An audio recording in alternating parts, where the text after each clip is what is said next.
Hello everyone and welcome back to KitbashCarnage. So today we're going to take a look at a project I done in one of the 24-hour rally sessions. So like a kitbashing making kind of just a crazy rally 24-hour session that I done, just trying to bash some projects out basically. So as you can see here, we used three. It's not milk, it's I sometimes call it chocolate milk. It's basically iced coffee. It's the stuff that kind of keeps me going during these 24-hour rallies. I just so happened to have these from the last one I done, and instead of throwing them in the recycling bin, as I was in the kitchen I seen them there and I said, why not turn them into something? So this is basically just a video on how to turn something into nothing, or how to turn nothing into something. I'm not going to edit that whatsoever. So yeah, you can just have a watch here and take a look at a bit of our crazy ideas that we come up with during these making sessions. So like I said, this is just one of a few that we've done. Stay tuned for more videos, and apologies for the late release. As you all know, or if you don't know, I've recently started a new job, and there's just a lot of more work involved in this new job. I've recently got more responsibilities in this job, which I'm happy to get and happy for that, but it just that comes along with not having a lot of free time. So apologies. I might go down to maybe one video a week just for the time being, just so I can figure out my schedule and stuff. But once that's done, we'll start bashing out 2 videos once again. But stay tuned, like I said, and thanks again for sticking around, and thank you for all the new subscribers. Write something in the comments on ideas. I've written some ideas down from some other people that have given me some ideas. I don't want to name names just in case people do or don't want to be named. But yeah, like I said, stay tuned, hit that like button, and let's stop rambling. So basically, as you've seen there, we got our 3 little containers, our little coffee, iced coffee stick containers, and we just stuck them together in like a triangle formation. I made sure to stick the lids of these on the outside, facing the outside. So I drew up a little sketch on the side and just of how I wanted this to look. Sometimes I just make little doodles, and then I ended up basically following that doodle and then sketching, as you see with the blue Sharpie, just onto pieces of XPS foam. And for anyone who doesn't know, XPS foam is a foam it's an insulating foam that's used in construction, basically for underfloor heating or underfloor insulation type of stuff. You can get it in lots of places. I got mine on Amazon. It's very hard to get, that I seen where I live, so I just got it on Amazon. It's a little bit expensive, but this stuff is very worth getting if you want to make some type of terrain or anything like that. It does a different job than your normal styrofoam would. It's much easier to shape, cut, put some texture on. This is actually my first time using it, and you can see you're not really getting on the best, but we go with the flow, and we tend to get this project bashed out in a reasonable time and in a reasonable state that we're happy with. At the end of the day, like I say, these projects are for you, and you're the only one that needs to be happy with the way these look. So I'm getting foam cutters, not wire cutters, foam cutters that I have here. It's just a cheap foam cutters that I got off of, I think it was Amazon or Temu, something like that. I'm not sponsored by anybody, so I just mentioned them so you know where to get them or where I get them from. It mightn't be the cheapest version or the best version, but it's what I use and it does the job. Like I say in the videos, this channel's full of carnage. Like you can see right here that I waste so much material just trying to perfect this cutting technique, which doesn't end up working out in the end, but we Mod Podge it and we get the look we wanted. But all these scrap pieces can be used. These can all be used. They do get used. Don't throw big lumps like this out. But don't even throw small lumps out. By all means, look what I'm doing here. A lot of the stuff I'm using is like stuff I would throw in the recycling bin. This channel's full of you turning trash into treasure, basically. So as you'll see coming up, I forgot to record a lot of this, so this is what we've got so far. So I've stuck on the bits that we cut away. I've ended up sticking on this bit that was left over from another project. Keep an eye out because projects are coming out and you'll see that all these kind of intertwine. I put a little bit of texture on there with this roller that I've got, and then with my modeling tool or sculpting tool, I then scored lines into the actual XPS foam, and then here we are using all that cut off. We're sticking it on the sides, making some rock textures, just breaking up these flat surfaces. And then this here is going to be the main portal of this whole project. So you'll see what we do with this later down the line. But first we're going to try and stick some type of base to this, and we're going to build off of this base. Now I didn't pick anything particular. This is literally just a piece of cardboard that I'm just going to use. And here I end up having some bits left over from just a box that I had. I think it's from an actual demon prince or something like that. But we're going to use them, incorporate them into this piece also.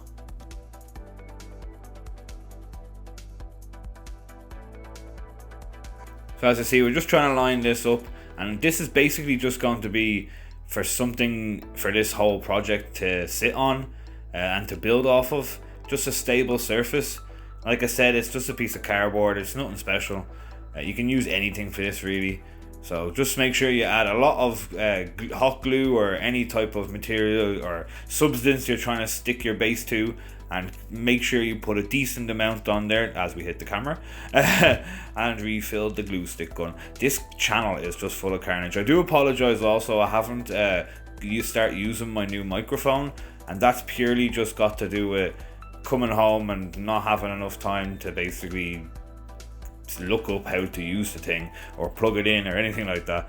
But we'll soon get to using that, and hopefully we sound a little bit better in these videos. Also, hopefully we stop banging into the camera.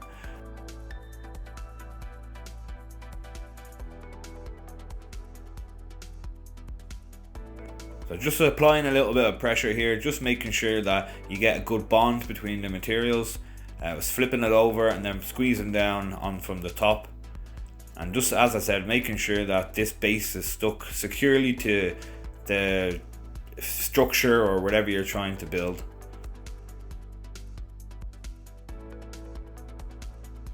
So as you see here, this is the stairs we kind of put together. I'm convinced this is from some type of Demon Prince kit, definitely convinced. But we're just going to cut out roughly the shape of where we want this to go, and then we're going to score out little bits.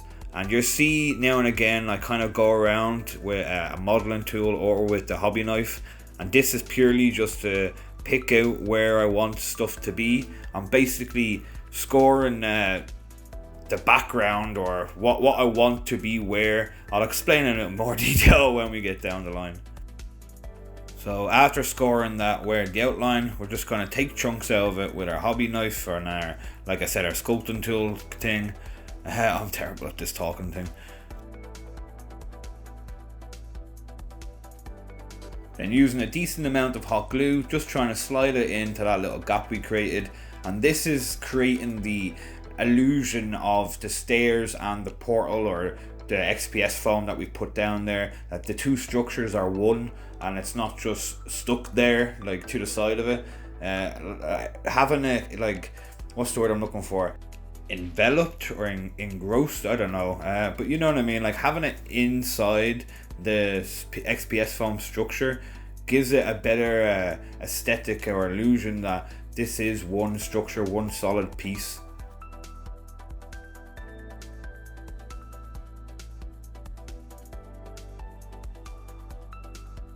And thankfully, going along with our whole Mutant Bears of Faith army, which this portal is going to be a part of, or like scenery kind of for, or a scenic background that I can use for like shots and stuff for different models.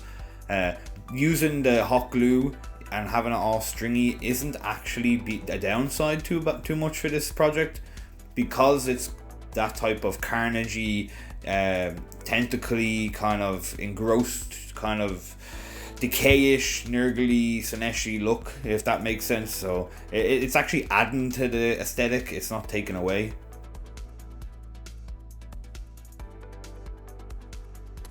And then we're getting a little bit of milliput here. So this is where we create that portal look.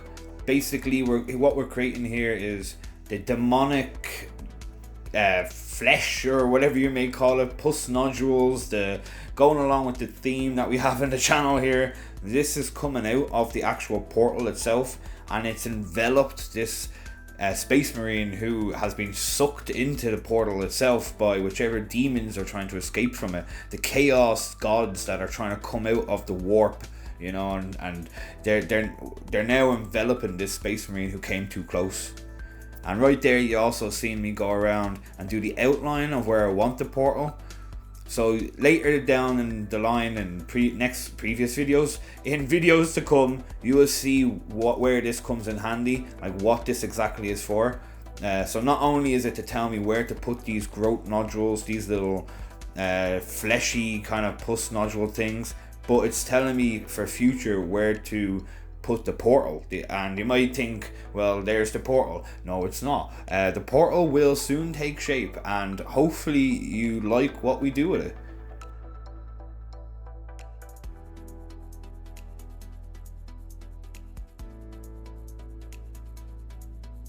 So we're just trying to fill in gaps here with some cork, hot glue, just any type of bits laying around, just as a gap filler. You could use some milliput here, or some other type of mold and putty or something like that, but I think using the big chunk of cork and then putting small bits of milliput around it is more cost efficient, whether it is or not.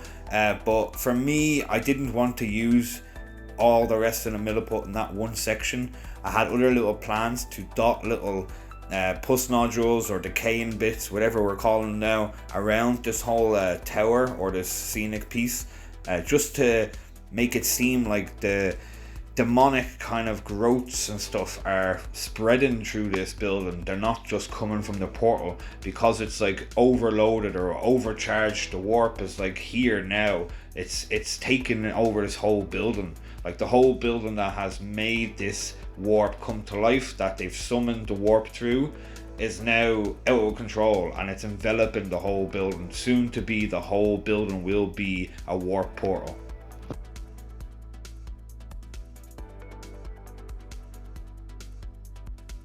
So getting our trusty old guitar string. We love using guitar string in this channel. Well, we love using it for a reason, to be honest. It's really good for making cheap tentacles. You know, you can get this stuff for quite cheap online. A few strings of it, and it comes, or strands, however you may call it, and you get it in different thicknesses. So you have your different thicknesses of tentacles or wires or anything that you're going to use this for, cabling or anything like that.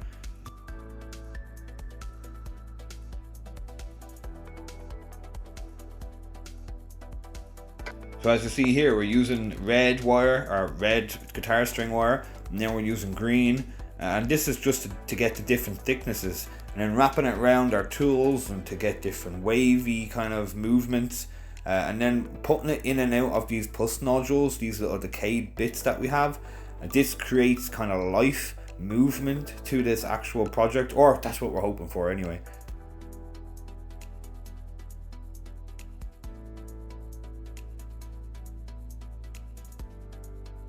And then here you see me just using that extra milliput I was talking about, trying to make the illusion that the decay or the chaos gods, this fleshy kind of force, is spreading out of the warp, out of this portal.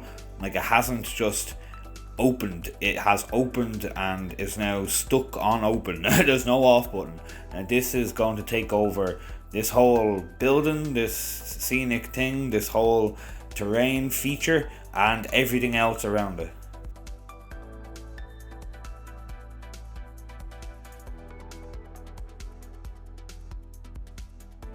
So as you see here, these are a few little casts that I've done. Link in the description for the casting and molding playlist. You can see how we make some of these. And what we're going to do is just stick these roughly round. I wanted to stick that exactly over that circle. And then we're just going to stick some chaos god symbols and random bits and bobs just around here. It doesn't really make a difference that they're quite rough casts. That will add to the aesthetic. and also with the flashing lines. This all adds to the roughness of this. It breaks it up, the flat surfaces of the containers, and gives texture and just something to the actual flat surface instead of it just being a flat surface.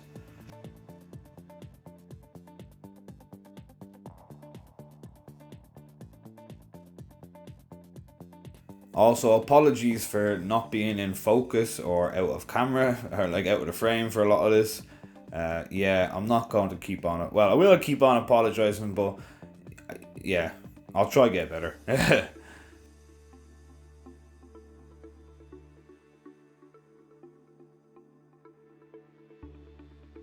Alright, and we'll take a look at what we've done so far.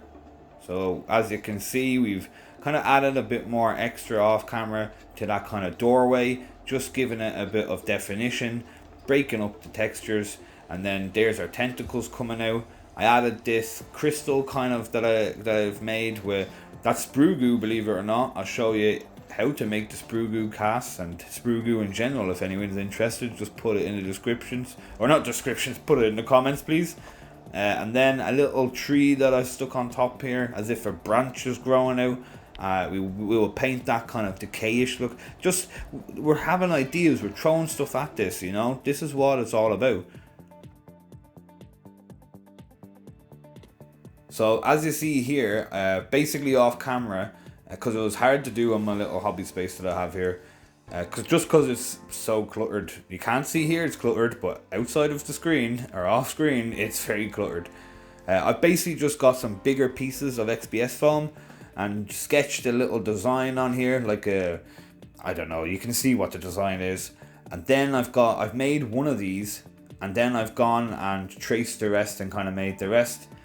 So this way we've got 3 kind of equal ones, and just so happened that my measurements and my keen, well, I say measurements, I didn't measure any of this, but my keen eye, for some reason, I put it down to my dyslexia, but I managed to get all of these, like, look at this. This was done by accident. Yes, thumbs up. And then we just got some pieces that were left over from cutting these kind of designs out. They're just, as you can see, they're just little pointy bits. And we just stuck these on the sides at kind of every way it turns. That's where we stuck them, just giving it some roughness, just a little bit of, instead of it being straight and all. And then we're going to get our hobby knife here, or any type of tool, and then cut into the XPS foam, just giving it a little bit more texture, more detail, and more realism, so it doesn't have loads of, because realistically straight edges don't happen in nature, if that makes sense. Like, I'm sure they do, but it's more man-made. Straight edges are more a man-made thing, like right angles, straight angles, all that type, like straight angles. I'm going to stop talking now and let you watch what I'm going to do.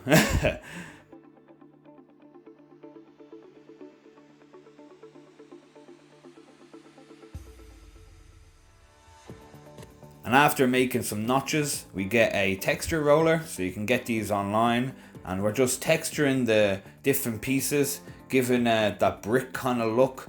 Now, in future videos, you will see, or I will explain, that I didn't texture this hard enough.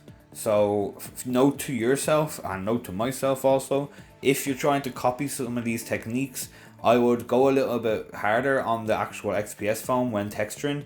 Like I said, this is my first time using XPS foam. First time in 15 years using XPS foam for projects like this. And I just completely forgot how much force is needed in order to give it a good texture with rollers. So note to self, or note to anybody who's trying to do something like this. Apply decent enough pressure to the XPS foam to make sure you get good recesses of the textures inside of it with a texture roller.